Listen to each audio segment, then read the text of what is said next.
आज इस वीडियो में बात फरीदकोट के उस लड़के की जिसके सर के बाल जीप से बांध दिए गए क्योंकि अपने सूबे की बरतानिया हुकूमत से आज़ादी चाहता था। बात देश के उस महामहिम की जिसने जिस दिन लुटियंस दिल्ली में शपथ ली तो बहुत भारी बारिश हो रही थी और इसी तरह उसके अगले 5 साल का कार्यकाल बहुत ही तूफानी भरा रहा। महामहिम जिसने पद पर रहते प्रधानमंत्री की हत्या देखी, वो इकलौता राष्ट्रपति जिस पर गोलियां चली, वो इकलौता राष्ट्रपति जिस पर महाभियोग का खतरा मंडराया, राष्ट्रपति जिसने सबसे प्रचंड जनादेश पाने वाले राजीव गांधी को शपथ दिलवाई, राष्ट्रपति जो पंजाब सूबे का मुख्यमंत्री रहा और फिर आगे चलकर देश का गृह मंत्री बना। आज बात देश के 7वें राष्ट्रपति की, आज बात देश के इकलौते सिख राष्ट्रपति की, आज बात ज्ञानी जैल सिंह की। नमस्कार, मैं हर्षवर्धन आपका स्वागत करता हूं आज की इस वीडियो में। आइए समय में थोड़ा पीछे चलते हैं। जनवरी 1980 इंदिरा गांधी की सत्ता में वापसी हुई, जून 1980 संजय गांधी की प्लेन दुर्घटना में मौत और फिर राजीव गांधी की राजनीति में एंट्री होती है। इन सब के बीच 1982 साल 1982 में देश के राष्ट्रपति नीलम संजीव रेड्डी का कार्यकाल समाप्त हुआ। नीलम संजीव रेड्डी एक और कार्यकाल का एक्सटेंशन चाहते थे, पर प्रधानमंत्री इंदिरा गांधी की नज़र उस वक्त तक पंजाब की समस्या पर थी और वो देश के सर्वोच्च संवैधानिक पद पर किसी सिख को देखना चाहती थी। वहीं ऑपोजिशन चाहता था कि सर्वसम्मति से किसी कैंडिडेट के नाम का ऐलान किया जाए, पर मैडम प्राइम मिनिस्टर चाहती थी कि देश के राष्ट्रपति का चुनाव कराया जाए। सत्ता पक्ष की ओर से बहुत से नामों पर चर्चा हुई। सबसे पहले नाम आया पीवी नरसिम्हा राव का, फिर नाम आया आर वेंकट रमन का, फिर नाम आया बीडी जट्टी का। ये तीनों ही नाम हवा में घुल गए और अंततः तय किया गया कि देश के होम मिनिस्टर यानी जैल सिंह ही देश के अगले राष्ट्रपति के उम्मीदवार होंगे। यानी जैल सिंह का नाम देश के अगले राष्ट्रपति के उम्मीदवार के लिए चुन लिया गया है। ये खबर दी उन्हें मैडम के बेटे, कांग्रेस के महासचिव, अमेठी के सांसद राजीव गांधी ने। राजीव गांधी ने उन्हें बताया कि मैडम ने आपका नाम तय कर दिया है। और वहीं दूसरी तरफ अब अपोजिशन पार्टीज ने भी ये फैसला किया कि वो भी किसी नाम का ऐलान करेंगे। ये फहरिस्त तो बहुत लंबी है, बहुत से नामों पर चर्चा हुई। सबसे पहले नाम आया हिदायतुल्लाह का, पर चरण सिंह और जगजीवन राम इस नाम पर सहमत नहीं थे। दूसरी बार नाम आया फील्ड मैनिक शाह का, पर वो खुद भी ये चुनाव नहीं लड़ना चाहते थे। तीसरी बार नाम आया हिरेन मुखर्जी का, पर वो इस राष्ट्रपति चुनाव के लिए एलिजिबल ही नहीं थे। अगली बार नाम आया एमजी गोरे का, पर इस पर भी बात नहीं बनी। फिर नाम आया भोला पासवान शास्त्री का, पर इस पर भी बात नहीं बनी। अंततः अपोजिशन पार्टीज ने तय किया गया कि वो अपना कैंडिडेट चुनते हैं जस्टिस एचआर खन्ना, हंसराज खन्ना को। जस्टिस एचआर खन्ना, हंसराज खन्ना एक ऐसा नाम जो बहुत ही आदर और सत्कार के साथ लिया जाता है। उन्होंने सबसे प्रसिद्ध केशवानंद भारती केस में फैसला सुनाया था। उन्होंने सरकार पर अंकुश लगाते हुए कहा था कि सरकार संविधान की मूल भावना को, संविधान की मूल प्रस्तावना को नहीं बदल सकती है। उनकी इंदिरा गांधी से इस बात पर तन गई थी कि हैबस कॉर्पस के मामले में, चूंकि इमरजेंसी के दौरान हुआ, उन्होंने सरकार के खिलाफ फैसला सुनाया था और इसी बात के चलते उनकी वरिष्ठता की अनदेखी करते हुए इंदिरा गांधी ने उन्हें चीफ जस्टिस ऑफ इंडिया बनने से रोका और इस बात के चलते उन्होंने इस्तीफा दे दिया। जस्टिस एचआर खन्ना के लिए प्रसिद्ध राइटर, प्रसिद्ध लेखक खुशवंत सिंह कहते हैं कि he was such a clean man that he makes angel look dishevelled and dirty. अब राष्ट्रपति का चुनाव था यानी जैल सिंह और हंसराज खन्ना के बीच।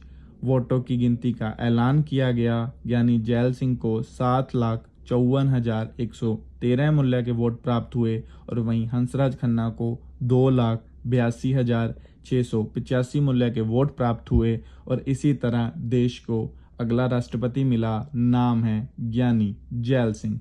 25 जुलाई 1982, 25 जुलाई 1982 ज्ञानी जैल सिंह देश के अगले राष्ट्रपति के रूप में शपथ ग्रहण करते हैं। बहुत ही भारी मूसलाधार बारिश हो रही थी उस दिन और इस बात से ज्ञानी जैल सिंह बेखबर थे कि उनके अगले 5 साल का कार्यकाल बहुत ही तूफानी भरा रहने वाला है। वीडियो की शुरुआत में आपको हमने एक किस्सा बताया कि किस तरह फरीदकोट के लड़के के सर के बाल जीप से बांध दिए गए। अब उस किस्से की बात करते हैं। देश को आजाद हुए 11 महीने हो गए थे, पर फरीदकोट पर अभी भी राजे रजवाड़े राज कर रहे थे। एक नौजवान जो प्रजामंडल चलाता था, कांग्रेस की नीतियों को मानता था, उसने सत्याग्रह शुरू किया। उस पर जुर्माना लगाया गया। राजा ने जेलर को कहा, इसके हाथ पैर बांध दो, इसकी पगड़ी खोल दो, इसके बालों को जीप से बांधकर सड़कों पर घुमाओ। पर उस वक्त पंडित नेहरू और सरदार पटेल ने दखल दिया और उसके बाद फरीदकोट को भारत में विलय कर लिया गया। ये किस्सा था ज्ञानी जैल सिंह के शुरुआती जीवन का। जैसा कि हमने आपको बताया कि ज्ञानी जैल सिंह पंजाब सूबे के मुख्यमंत्री रहे। उन्होंने 1972 1972 से लेकर 1977 तक पंजाब के मुख्यमंत्री के रूप में कार्यभार संभाला। 1980 में वो पंजाब की होशियारपुर सीट से सांसद चुने गए और फिर देश के गृह मंत्री बने और फिर देश के सर्वोच्च संवैधानिक पद पर आसीन हुए, देश के राष्ट्रपति बने। 1984 एक ऐसा साल जिसने भारतीय राजनीति को सदा के लिए बदल कर रख दिया। वो साल जब एक समुदाय के सबसे पवित्र स्थल पर फौज गई, वो साल जब राष्ट्रपति पर गोलियां चली, वो साल जिसमें प्रधानमंत्री की हत्या कर दी गई। जून 1984 में ऑपरेशन ब्लू स्टार को मंजूरी दे दी गई और ऑपरेशन ब्लू स्टार के खत्म होने के बाद जब ज्ञानी जैल सिंह अकाल तख्त के नुकसान का जायजा लेने अमृतसर गए तो उन पर हमला किया गया। सिख समाज उनसे इतना नाराज था कि उन पर तनखैया की तोहमत लगा दी। बहरहाल उसे बाद में हटा दिया गया। एक सफदरजंग रोड, ये एड्रेस याद कर लीजिए। ये एड्रेस था देश की सबसे शक्तिशाली नेता प्रधानमंत्री इंदिरा गांधी का। 31 अक्टूबर 1984 इंदिरा गांधी जैसे ही अपने घर से सुबह ऑफिस जाने के लिए निकली तो सुबह 9:12 पर उनके ही सिख बॉडीगार्ड्स द्वारा हत्या कर दी गई। 9:20 पर ज्ञानी जैल सिंह को ये खबर भेजी गई कि प्रधानमंत्री की हत्या कर दी गई है। उस वक्त वो विदेश दौरे पर थे जब उन्हें ये खबर भेजी गई। राजीव गांधी भी उस वक्त वेस्ट बंगाल के दौरे पर थे जब उन्हें बताया गया कि प्रधानमंत्री इंदिरा गांधी की हत्या कर दी गई है। वो दोनों ही अपने दौरों को बीच में छोड़कर राजधानी दिल्ली वापस लौट आए। शाम होते होते प्रधानमंत्री इंदिरा गांधी की हत्या की खबर सारे देश में फैल गई और इसके बाद देश भर में सिख विरोधी दंगे छिड़ गए और इन सब के बीच ज्ञानी जैल सिंह राजीव गांधी को प्रधानमंत्री पद की शपथ दिलवाना चाहते थे। इस बात का समर्थन किया उन्हीं के ही कजन, उनके ही भाई अरुण नेहरू ने। राजीव गांधी को देश के प्रधानमंत्री की शपथ दिलवाई गई।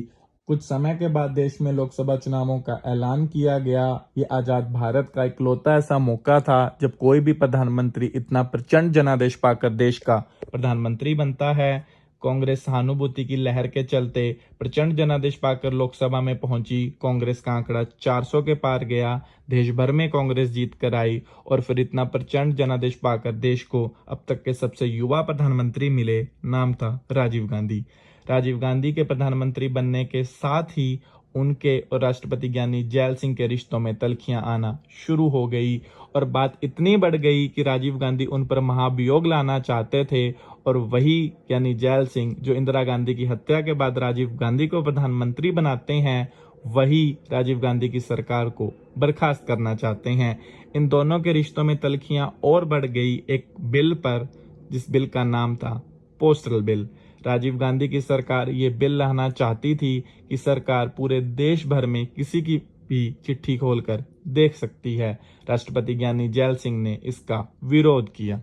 पोस्टल बिल का विरोध करने के लिए राष्ट्रपति ज्ञानी जैल सिंह ने एक संवैधानिक लूप होल का सहारा लिया। संविधान कॉन्स्टिट्यूशन ये तो कहता है कि कैबिनेट अगर राष्ट्रपति को कोई बिल भेजता है तो राष्ट्रपति अपनी टिप्पणी के साथ, अपनी मंजूरी के साथ कुछ सवाल चाहे तो उसे पूछकर कैबिनेट को बिल लौटा सकता है, पर इसकी मियाद तय नहीं की गई थी। यानी जैल सिंह इसी लूप होल का सहारा लेते हैं।